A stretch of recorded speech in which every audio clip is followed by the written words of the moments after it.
Hi, welcome back to our program. I'm Cathey Armillas. I'm here today with Ciara Pressler. She is the owner, entrepreneur of Pregame, an amazing organization that helps small businesses and entrepreneurs be their best. Welcome, Ciara. How are you? Thank you. Hi, Cathey. It's so good to have you here. I know this feels very formal compared to how we usually hang out, which is like taking selfies and doing so. I'm so like, true. Nice to see you. I know. It's like, oh, this is very formal, but it's really cool to sit down and actually have a formal conversation with you because you're actually a freaking genius, and seriously, and I think what you've brought to Portland is amazing, and so I kind of want to talk to you about that, and I want everybody to hear about Pregame and what you do. So you started this organization because you wanted to help entrepreneurs get, a hand up, right? Exactly. I've been working with entrepreneurs my whole career, small businesses, startups in lots of different industries. Grew up with entrepreneurial parents, so it's been in my blood and all around me my whole life. And so, naturally you pick up on the patterns of success and failure. And, I was a consultant to entrepreneurs in my first business, helping them with brand strategy, communication strategy, which inevitably moved into pricing, products, people, everything. But I wanted to create a way that more people could get this good information. Yeah. And, that's, so, they don't know, but I coach at Pregame for you. I'm one of your experts. And one of the things I think that you've done incredibly well that I don't think a lot of people take stock or value or understand when they're starting a business is that there's all these components to your business besides what you're good at or what product or service that you're doing that you need. And you've created this amazing space where there's all these experts that do all these little intricate things. They have access to some amazing, like if you can't make it in that environment, oh my gosh, can't make it anywhere, right? The whole New York thing. It's true, yeah. I really believe that there are geniuses out there when it comes to coaching and consulting entrepreneurs, but nobody has all the answers. I certainly don't. And so in the areas where I'm not an expert, I want to bring in other people who can help people make the right decisions, right? It's ultimately your decision how to start and grow your business, but you need input from people who actually know what they're talking about. And we are in an era of a lot of self-declared experts, and people are getting the wrong information, and they're wasting time, money, and energy, and ultimately burning out because they are taking action on advice that isn't really sound. Yeah, or worse, they're not getting advice at all. Yeah. So it's almost like there's no in between, right? Right. And it's either they don't go out and seek any advice, or they take really bad advice. Yeah, and something you mentioned was that entrepreneurs, they know what they do, the business, the product, they know that really well, especially if you're a solopreneur, you're freelancing, you're a creative entrepreneur. It's really about being able to do that product all the time, and we neglect to think about the fact that we need to run the business of that product as well and spend some real time and focus on that in order to make it a viable business. That's something I see more in first-time entrepreneurs than second-time entrepreneurs. People who are starting their second business tend to be more adept at answering an actual market problem and taking themselves out of it. It takes about 2 years to get that ego out of your business. Right. Yeah. Well, it's kind of funny too, because if you think about the switch of it too, some businesses don't understand that there's the business piece behind their business. And then once you really get to really the highest of entrepreneurship, I think, is when you flip it the other direction and you go, I want to create any kind of business, but a business that will run well as a business. Yeah. So it's being in the business of being in business. Exactly. And that, I think that, to me, that's what an entrepreneur really is, as opposed to somebody that's just self-employed and does something, they're good at their craft and they happen to be like a freelancer, or they're self-employed. Yeah, that's a good distinction. If you just want to do the thing you want to do all the time whenever you want to do it, that's a hobby. Yeah. If you want to do the thing you do all the time and have someone take care of everything else, that's a job. Yes. If you want to do the thing you do all the time and also sell it and choose your customers and create the structure around it, that's self-employment. And if you want to take yourself out of it eventually, that's a business. Yes. I just made that up. People need to use that. That's amazing. We're going to use that. That is amazing. No, you described that so beautifully. Yeah. And it's so true, because a true business is one where you can remove yourself from it. So going back to that though, because I really, the value that I know that you bring, Ciara, is that you help people find that in themselves, and you help them bring those two things together of like, oh, okay, you're really good at this, but how do we turn what you do into a business? So tell me what's the biggest challenge with entrepreneurs, or, you know, tell me what you work with the most. Oh, wow. There are a few. I think on the note of the product, as people really fall in love with the idea of the thing they want to create at the risk of not listening to the market. So what does the audience want versus what you want to create? And of course, you can be very creative and bring something new to market, but the additional challenge with that is that you have to educate people and hold their attention long enough in this day and age to educate them on why it's appropriate for them and why they need it. That's a big part of it. Another part, I think, especially when you're on your own and you've come from a job, especially if you've come from a creative job, is people don't charge enough. You know, they think, oh, okay, I make, you know, X $1,000 a year in salary at my job, so that's what I need to make in order to be self-employed. No, there's additional expenses, you know, add in another third to that at least, right? Yeah. Another thing really is mentality and attitude. The people who I deem most successful, because my definition of success is to, you know, be happy and healthy and live a full and balanced life. Those people are the ones who have a great attitude and go into their businesses with a spirit of service to others. And it really becomes an exercise in self-actualization to go, you know, really high level with it. But, you know, if you're running a business, especially a service-based business, which is most of my clients, you have to know exactly how much of your heart to put into it and how much of your ego to take out. Yeah. I struggle with it every day. It's a learning process. Yeah. Wow, that's so beautiful that you brought the mindset piece into it too. There's, again, this is why you're sitting here, and this is why you're amazing at what you do, because you see things from this holistic value. But a lot of people don't put the stock into the mindset piece of it, or that balance of pulling the ego out and adding the passion, or adding, you know, the good pieces in. Also, you could probably see it a lot in the work-life balance, right? Yeah.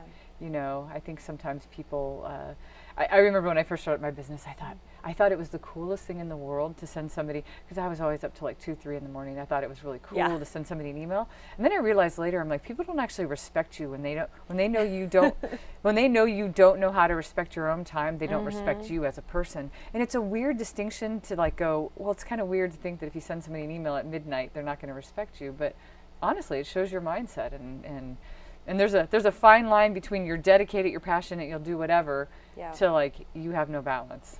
Yeah, one of my New Year's goals this year is to get better at boundaries, and that we do workouts around that at pregame, is defining like what are my standards for an engagement, what are my boundaries with my clients, because, you know, if somebody texts me at 9 p.m. on a Sunday to like register them for a class or take them out of a class, I'm not doing that.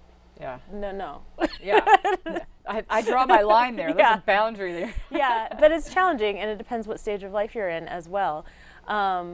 You know, I was thinking just yesterday about how if we're artists, people really romanticize being completely enveloped by your art, and like, I was writing a new song till 2 a.m. on Friday and all of that, but if I'm working on my website till 2 a.m., then that's unhealthy.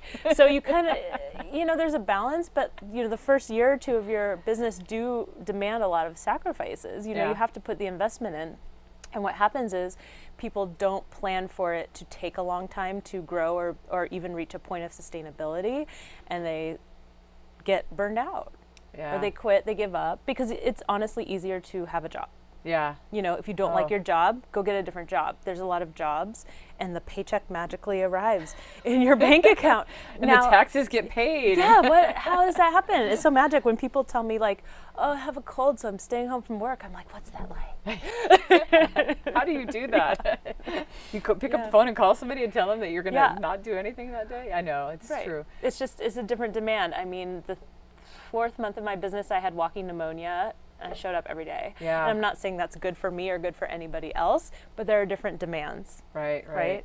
Yeah. No, I love that you beautifully touch on, I mean, just somebody hearing your interview right here, even if they weren't an entrepreneur, they would get a really good sense of what, you know, what's life like on that other side. And there's pros and cons, of course, and you're describing some of them. I'd love for you to tell us quickly, like, how does Pregame run? It's such an amazing, magical, wonderful place. It runs on magic. It does. You can buy a bottle of it through Pregame. You know, but I do think a lot of people sell their services that way. Like, it's magic, just buy it and you'll get magic. Yeah. And we're the antithesis of that. So, you know, a big part of the first premise of Pregame is that we tell the truth. So, you know, I really push back against our culture of like, follow your dreams, leap and the net will appear, because there's an asterisk there, right? There's a caveat. Yes, follow your dreams, but the risk is you're going to have to work weekends. You're going to have to pay your own health insurance. Like, this is what it means in the real world. And I think it's great to be positive and optimistic, and we absolutely try to keep a spirit and an energy of optimism every day in every class we do at Pregame. But it's really important to base the premise of our decision making in reality. Right? So Pregame is like a gym for your goals. We have workouts every day. I love that, by the way. It's so amazing. Yeah. Very visual. Yeah. We have classes every single day around accountability, getting advice from experts like you and people in all different areas of business. And people get a membership and they have unlimited access to all these experts, these accountability sessions, guest speakers, field trips, happy hours. It's a total lifestyle of just being your best every day. The entrepreneurial lifestyle. Never thought about that. That is such a good tagline. Hashtag startup life. Hashtag, I love that. No, it's great. No, you know, of course, because I teach there and I've gotten to know a lot of your members, and they're such amazing, dedicated entrepreneurs. It's so cool that they have this ease of access to just be able to jump in and you know, go, hey, I really need to work on social media marketing right now. Boom, I'm going to pop in and do this now, and then later I need to work on this. Or I love that. Yeah, and the value of that, because a lot of our experts don't even sell an hour of their time. You know, they're doing multi-$1,000 engagements with big companies, but they're willing to come there and give back. And I know that's a big part of your philosophy, is to give back as a mentor. And so you're getting, you know, time with these amazing experts for a fraction of what it would cost to hire them. Oh, a fraction. If you could even get the time with some of these people you have. Your friend list is amazing, Ciara. I cannot believe the people you know. Yeah. It's fantastic. So, you know, wrapping up, this has been amazing. I appreciate all of this great insight. I love I love your little, you got to give that a name. It was amazing, kind of this whole thing between. Oh, it'll be branded by Monday. It's going to be branded by the end of the day, from hobby to actual business. I loved it. But, you know, last question, like, what advice would you give somebody if they were wanting to start a business? Like, what, you know, if somebody came to you and said, oh, Ciara, you know, you do this, like, I want to start a business. What would be like your one piece of advice? Yeah. You know, balance what you want to do and what you're willing to work on every day, and live and breathe with what other people need and want. And always stay humble about what the next step is, and ask for help. I am terrible about those last two, but it's a process. You know, this is a great tool for learning those qualities, right? Ask for help, because there's people around you who know more than you do, who are more than happy to help. And if you can't find any, come to Pregame. Yes, exactly. So on that note, I know that people listening and watching are going to really want to know more about you, because you're amazing, and Pregame's a great place. Can you tell us how they can find more information about you? Yes, Pregame HQ is in the Pearl District in Portland, Oregon. So you can come to our clubhouse for classes. It's at pregamehq.com. And if you're outside of Portland, you can't make it, go to pregamemagazine.com, and you can read articles by all of our experts about how to redefine success for yourself. Oh, this is great. Fantastic. Ciara, thank you again so much for being here. Thank you. You're wonderful. And thanks. That concludes this portion of our program. Thank you for watching again.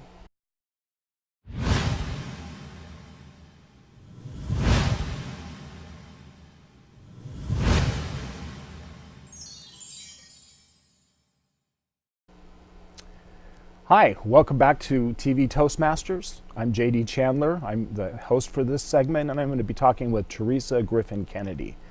She's got a new book of short stories coming out, and we're going to be talking about writing, the process of writing, and how writing fits into a writer's life. So, Theresa, thank you for joining us today. Thank you for having me. It's good to be here. I'm glad you could be here. Yes. Full disclosure, Theresa and I have known each other for a few years, so it's kind of easy for me to talk with you about your career. I think the first thing that I read by you was some of your interviews with retired police officers here in Portland. And how many did you interview? I've interviewed 6, and I have 2 interviews that I did about 3 or 4 years ago that I have yet to finish transcribing. Oh, nice.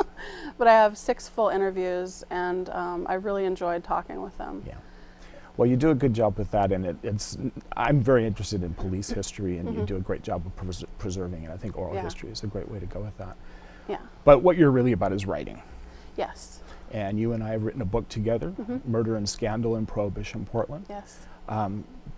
You That want was to fun. say something about that? It was particularly, I got you involved because of Anna Schrader, the character that I was trying to find out information on, and you that had was a good researcher. That was so fun doing research on her, and I had a great time writing that book. It's a wonderful book, and I had fun looking. I was able to find a few photographs for it. That was fun to write. It was important, I think, to preserve, to tell people the story about Anna Schrader and about our theory about what happened to her, which I think is a very strong theory. But that was a great book, and it's still a great book. It is.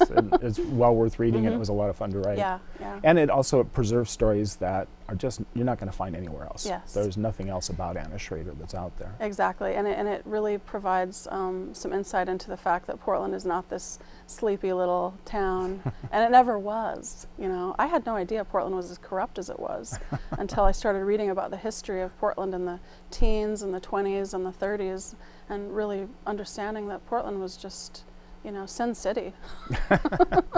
Yeah, it was pretty eye-opening to me too. Now, after Murder and Scandal in Prohibition Portland, you published a book of poetry, Blue Reverie and Smoke. Yes. And how long have you been writing poetry? Since about 2001. And I'm not a very prolific writer. I just write 1 to 3 poems a year, but I revise them a lot. I love poetry writing. It's just kind of something I do in my spare time, I guess. But yeah, writing, I love to write, and I think it's important for writers to have range, and I really strive to demonstrate that I have range.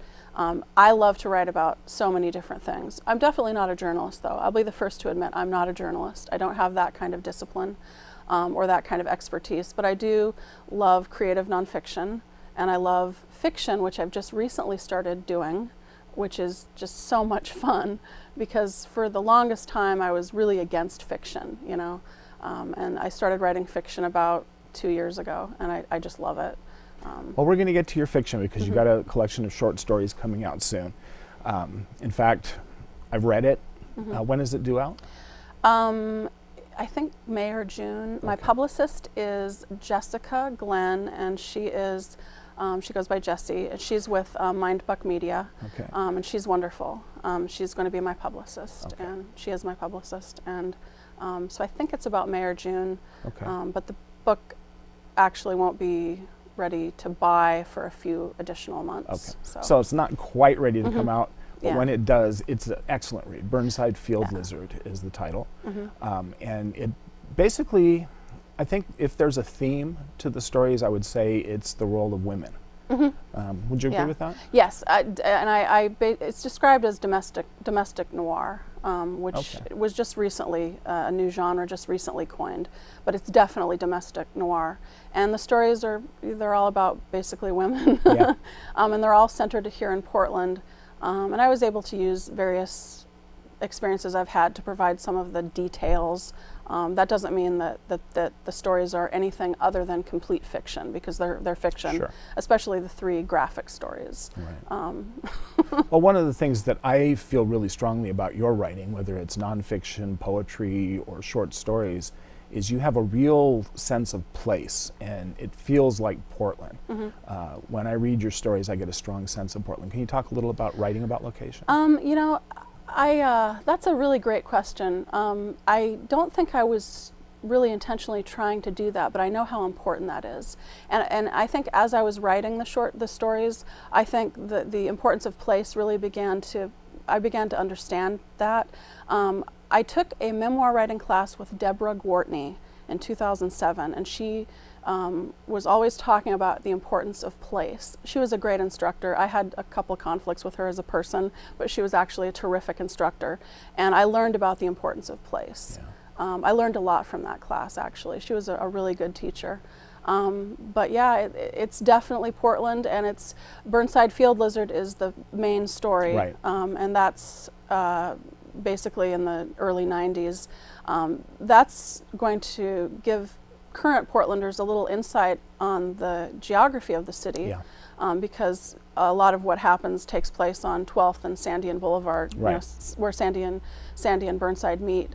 There was an empty lot there, Right. which is where the rock climbing place is now, Right. and also Jean's place. That whole area, that was a big empty lot, and for years I would see these prostitutes conducting their business, sleeping on the cardboard in the center of the lot, and so the whole story of Burnside Field Lizard is kind of it's a combination of various characters I saw over the years, because I lived about 3 blocks from there for a Right. long time, for about 5 years. I lived in a fourplex right behind the hotel that's next to the old Coke bottle place. Right, the bottling plant. Right. And I knew that neighborhood pretty well at that time, and it is like being there to read your story, Burnside Field Lizard. Yeah. You capture the spirit of the neighborhood and the people who live there beautifully. I think with Burnside Field Lizard, I was trying to humanize the prostitutes that I saw, because I saw a lot of prostitutes in that area. Invariably, they were blonde for whatever reason, and so the main character, Darvella, is a blonde woman. But I wanted to kind of create this character who's really a composite of several women I observed, so that people could understand that a woman like that is still a human being.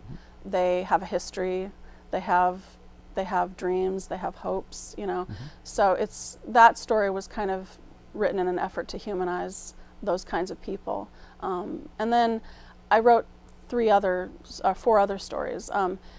But the book is not only about low-income Right. people who are struggling, because the final story, The Convalescent Home in the Doug Fir Wood, is about 2 women who used to be really rich. Right. And that's one thing that I really noticed about the short stories is you kind of get into the heads of women of all different classes. Yeah. And you kind of show the similarities, the things that they have in common. Yeah. I thought that was a very strong point. Thank you. The first story is about Reno, and that's in first person. The second story, I think, is in third person.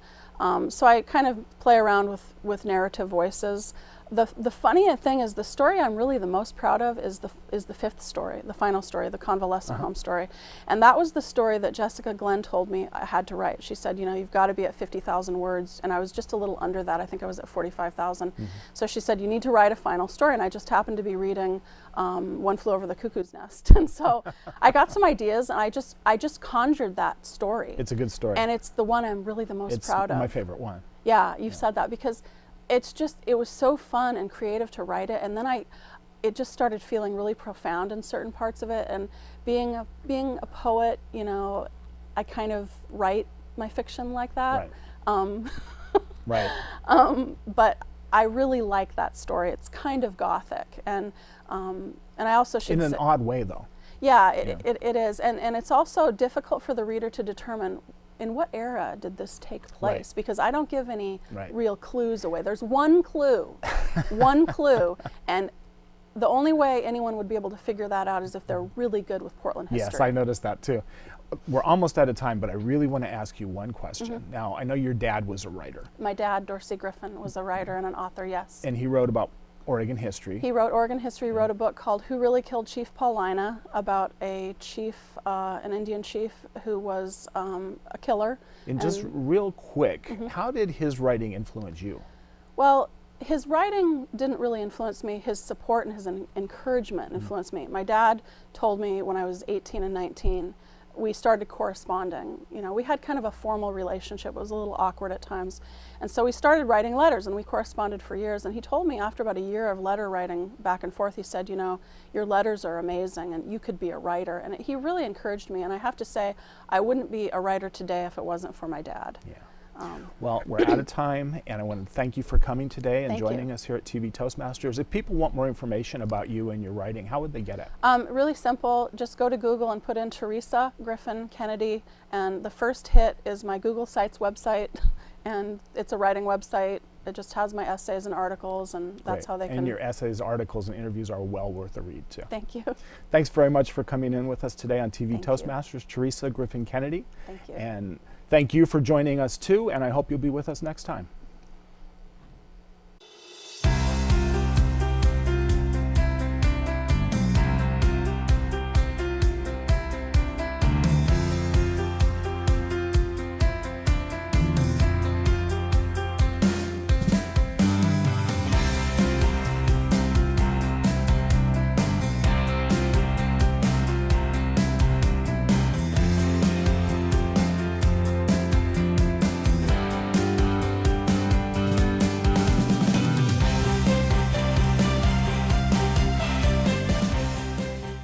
My name is Charles Shamby. I'm on to TV Toastmasters as an associate producer. I've been involved with the Portland, Salem, Beaverton, Oregon City locations for TV Toastmasters. TV Toastmasters has enhanced my ability to speak in front of a room. Not only that, but it's also enhanced my ability to speak in front of a TV audience. I joined Toastmasters to improve my speaking, listening, communication, and leadership skills. Toastmasters gave me Incredible confidence, Confidence, confidence, Great listening skills, poise, great leadership skills.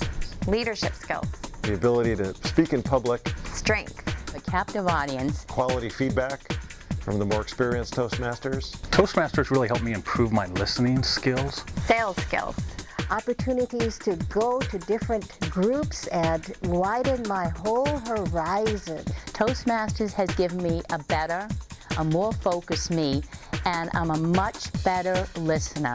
Toastmasters is fulfilling. It's a great place to fail your way to success. wonderful way to meet people, Networking. strength. It's addictive. It's a club of self-improvement. It's an experience, it's a ride that you won't forget, and you'll enjoy it every step of the way.